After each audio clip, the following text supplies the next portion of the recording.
Okay, Nicole. Everyone shared with us, with one another, their favorite game and why they win. So you choose one. Just one? Yeah, and tell me what it is. Actually, why don't you list all three? Because you got your lead. Okay. But you don't have to say why. You can say why for one. Okay. I have Sims, Tetris, and Uber Vision Goods, Myst type games. Okay. Did you guys hear that? Like Myst. You guys ever played Myst? Yeah, I love that game. What's Myst? It's a puzzle game. Except there's no version of the original Myst that will work on current Flash versions. That's I right. don't know because I Really looked. I sucks. really wanted to play. I Yeah. spent like hours looking Oh, yeah. online for that game. If anyone wants Myst 3, I have it. Really? It's awesome. Myst is a really the weird, bad like, guy, the bad guy in amazing- Myst 3 Mhm. is the guy who played Wormtongue in Lord of the Rings. Wait, For real? seriously? Yes. You're so. Oh my god, that's amazing. That's hot. All right, that's a reason to get it. I also have Riven, but unfortunately it only works on like Windows 98 That's true. or 95. The other thing about Myst is that they were super famous because they like pushed the limits of graphical elegance and beauty and wonder in video games. It was like Myst and Final Fantasy X are usually the examples of like art in video games because art means pretty things.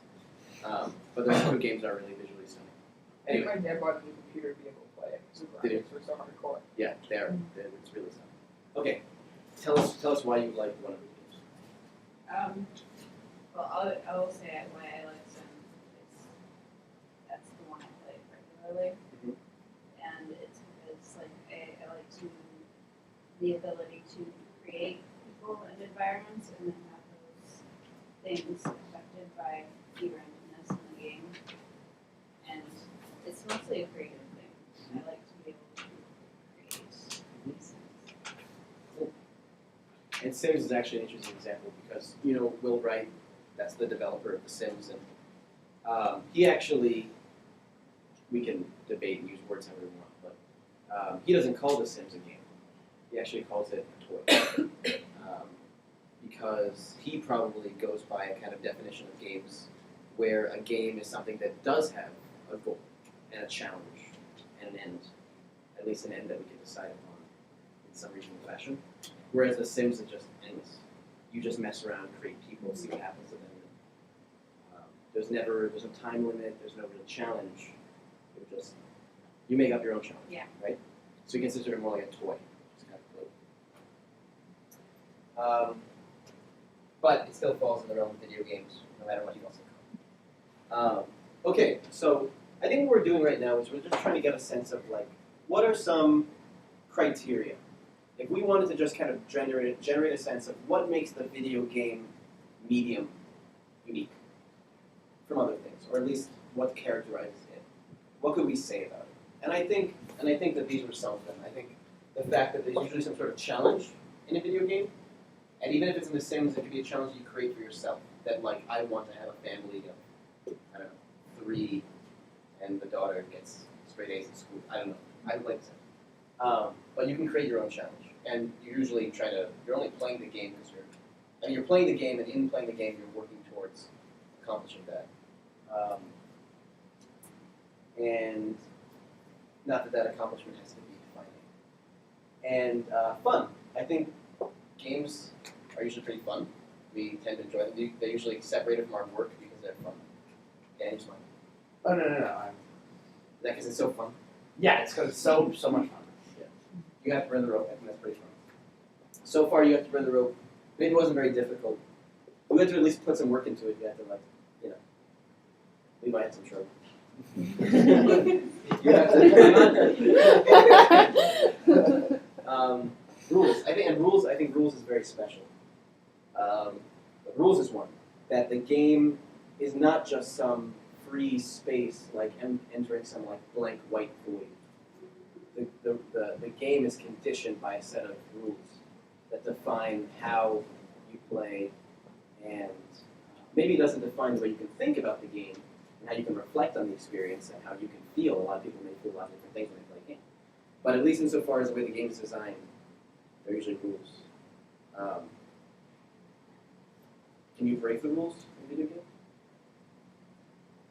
No? I mean, depending on what rules you I mean, anything. I mean, can you change the game? There's a cheat in The Sims where you can get a shit ton of money at the beginning. You You can build a manor. There you go. Yeah, dude. Cheat codes. Cheat codes are big in games. So there's rules and limits, and then there's also, I guess, like cheating. So you can definitely cheat in games. The cheating is itself programmed That's an example of cheating that's programmed into it. But what about something into it. Okay, like so like a bug as- or a hack. a As bug or opposed hack, to right? certain 3D platformers where they forget to patch up a little hole in a wall, and you can dart through that and get outside the environment and view things from a different angle. You can. That's not really cheating. That's more abusing the programming to not get to where they want it to be. There's an example in the game Super Metroid, where if you're near the end of the game and you manage to equip all of your weapons all at the exact same time, which is done through a series of button presses timed it the right way, and you go to the bottom of the first shaft that you enter, you can actually reset the game, which I don't believe is something that they had originally intended on doing. That's really, it's kind of cheating, but it's more abusing the programming, and you can take all the items that you have acquired and go back to the beginning of the game, and thus have an easier time playing through it. But I would say at that point you're not even playing the game. Like even with cheat codes, I think. Like that's like the example of soccer earlier. Like Okay. that's like it's kind of like it should be part of the game that like if you're playing a first-person shooter, like you have 100 health. Like if you give yourself like 9,000 health, that's not you're not playing this game anymore. You're playing a different game. You're playing a different game. Yeah. Okay, that's fair. And I mean, and a lot of people do play different games. I mean, Yeah. what's a good example? Like in what do you call it? In Half-Life, there's Counter-Strike, and Counter-Strike people like design their own levels and stuff like that. That wasn't designed by the developer. I mean, maybe that's not cheating so much, but Yeah. you do your own thing, or you can like reprogram games. So in Grand Theft Auto, you can look like Spider-Man. Yeah. It's a visual thing, right? Or Wolverine.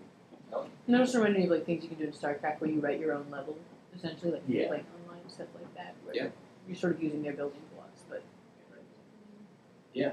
And I guess I should highlight here that like video games, as we've said, are in a million different genres. I mean, there are so many different games, and they've changed so much because of technology. I mean, there's only so much you can do on an Atari, and what you can do today on like a PS3 is vastly different. I mean, the kind of things you can program, the complexity of the rules.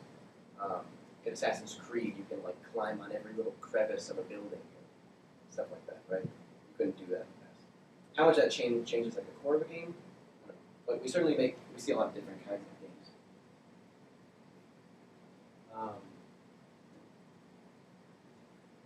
Let's talk about fun for a second. I know that people like to talk about subjective experience and like, I like what I like, you like what you like. But what, in terms of like as gamers, as like people who like to play games, who play video games, what makes a game fun to you? I don't have like a necessary answer. I mean, is fun a distinct thing from enjoyable? Because I feel like if it's enjoyable, we're just going to say. We can say the same thing. Fun, enjoy. You don't think it's the same thing? Maybe it's distinct.